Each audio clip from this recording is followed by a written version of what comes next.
2018 is treating you guys well. Today I want to sit down and talk about some of my favorite things from last year. So pickups, movies, whatever. Thank you guys preemptively for sitting through this iPhone footage. Hopefully it's okay, but I couldn't put this off any longer.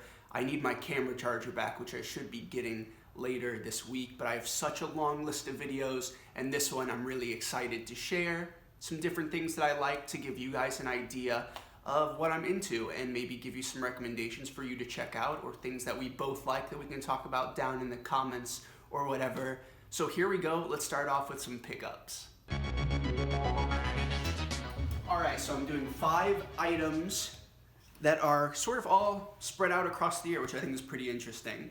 So the very first ones I bought over a year ago, but it was 2017. I got these a day or two before I left for Denmark, and it is these Yangli virgin wool, super wide but straight-legged pants. Creased front, pleats along the waist, side piping, and I think that these are, what's the word I'm looking for? Official?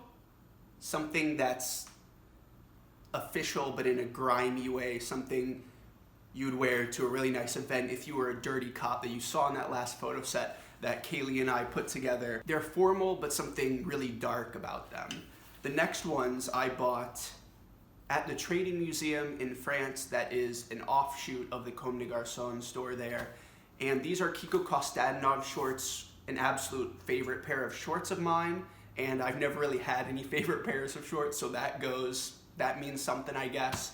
And this is a designer I've been interested in since his Stussy work that kind of put him on the map for a lot of people, and then his collections just blew me away. This being my absolute favorite out of all of them until maybe this past one that was just shown this week, but I still love this collection, and you couldn't get it anywhere. No one stocked it online, no one wanted to buy it and invest in selling it in their boutique, except for a few in Europe, and that was Machine A, the Trading Museum where I got these, and even then there wasn't that much stocked, at least at the store that I went to. These are the side pleated cargo shorts, and just a really cool, beautiful short that is very simple, encapsulates the collection. Glad I could support him and what he's doing.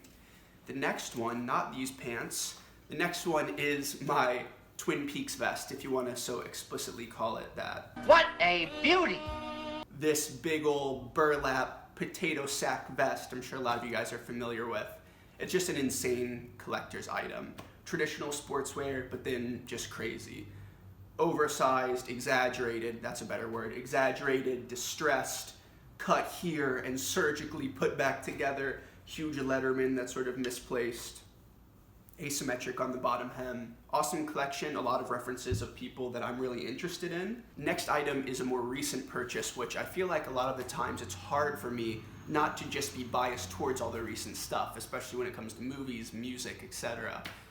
But in this case, I haven't really been buying that much recent stuff anyway, and I think that's just been the case since summer with Stotts. I've been doing a decent amount of thrifting and experimenting there and whatnot. Anyway, this is a pant that I'm sure you guys know that I'm in love with. I talked about so passionately in the video where I showed them, and they're these white dark shadow Aircuts. And just what it reminds me of, in my video I talked about, what did I just say, in my video I talked about A Clockwork Orange costumes when they're in their gang. I talked about the Navy Mark IV, how they have this very like Astro look. And besides that, just a crazy, daunting pattern going on here that makes these pants that's hard to even imagine, hard to even conceptualize. Wait, I forgot about a very classic, boring pant that I wear so much, I forgot I even haven't had it my whole life. Hadn't had it before 2017, and that is the Acne Brobin trouser. I bought this creased black pant in Copenhagen when I needed a formal pant for business school, but I also wanted something casual, and I knew I wanted a pant like that. It's something that you can wear to the park or to a presentation for business class or whatever class you're taking. Business class, what class is that? Or you can wear it on a night out. It's just everything. If it fits your style, you can wear it whenever. I love when you just have just like half an inch or an inch to your thigh. This is too much information. Love those pants. Should have mentioned them. Look how beautiful it is outside. like 3 days running. Gorgeous. And finally, the fifth and final pickup is all of the shot stuff.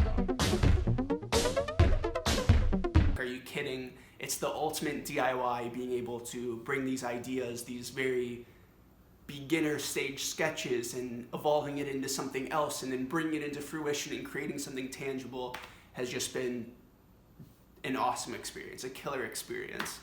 So those are for sure my favorite pickups, all of them, and of course it took the most investment too, but I think that's irrelevant in this case. It was just an extraordinary experience. It's part just plain fun and adventure, and then the other half would be seeing some sort of opportunity, whether that's how structured the industry is and different things we didn't like about it, filling in holes in our wardrobe, or stuff for ourselves where we want to like change our career path or what we're doing and what we're learning in school, that sort of thing.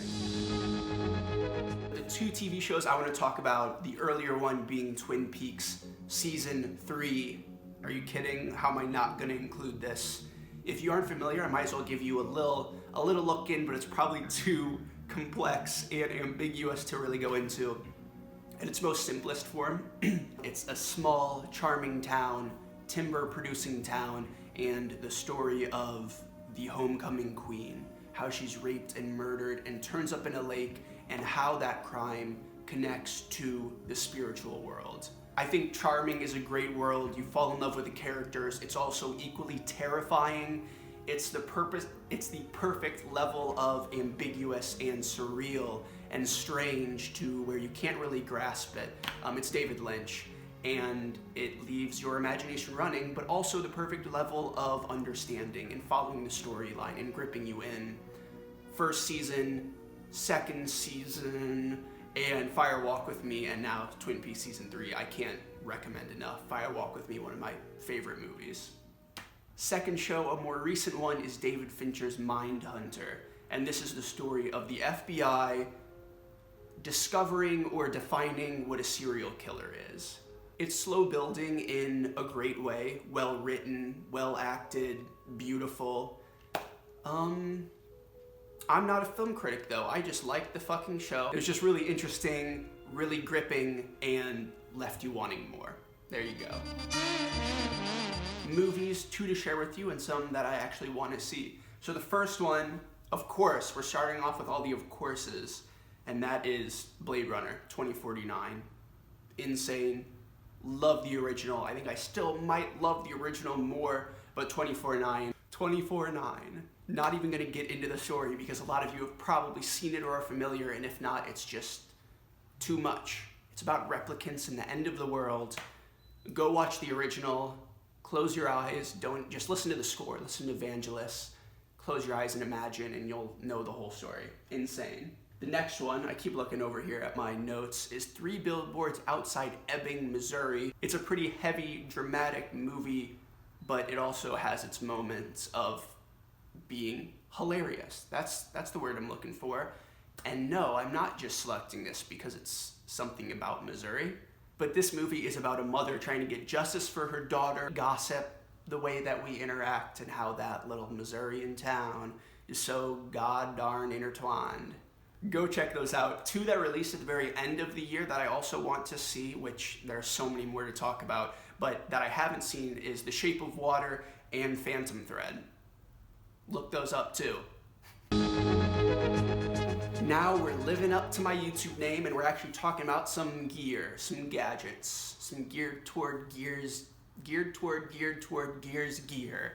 And the first one, 2017. These actually all didn't release in 2017, but I'm gonna start with the one that did.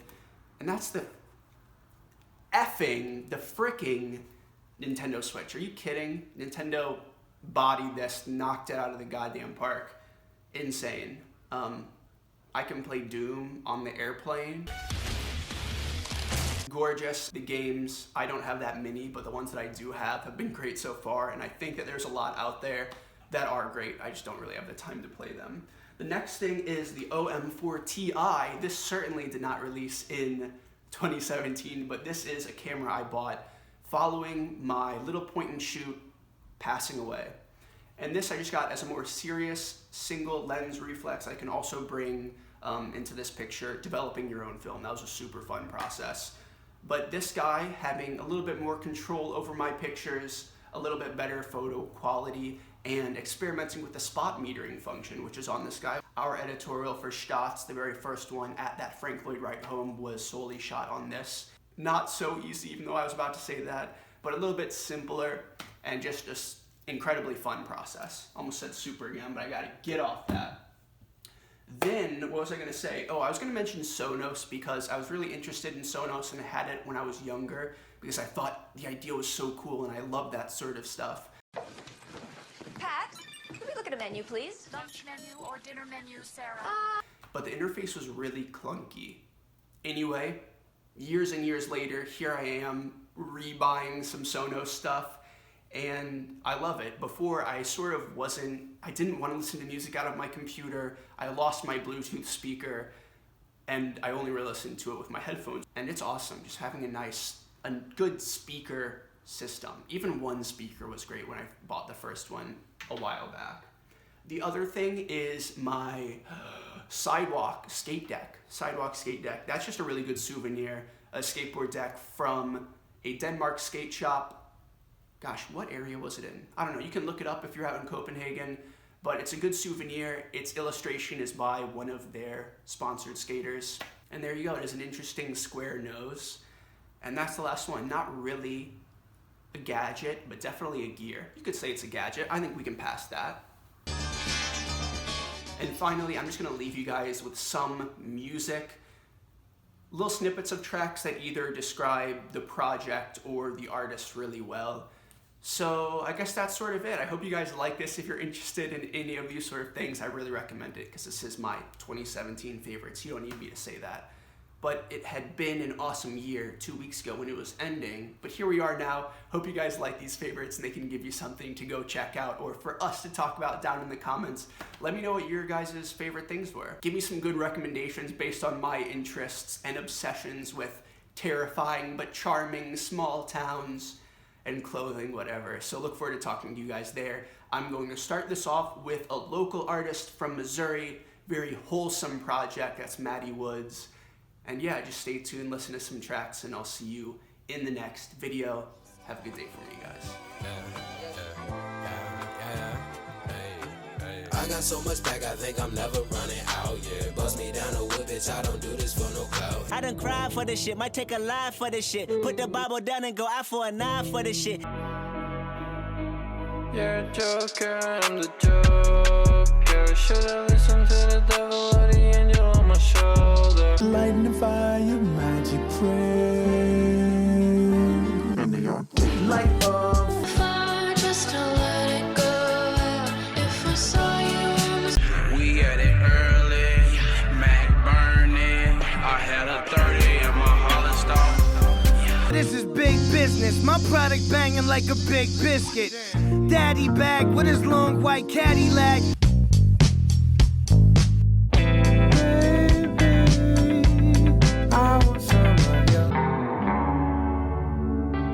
Don't even bother climbing out of the well. Reach me. 911. There's no one here for us. Spit the gripper for the jeans. Bow wow. Mason Margiela stepper. Mason Mar. What would you do for the cheddar? What would you? Real quick bills still stacking to the ceiling. What you mean it ain't working? What? What you mean you ain't find yourself? We just met.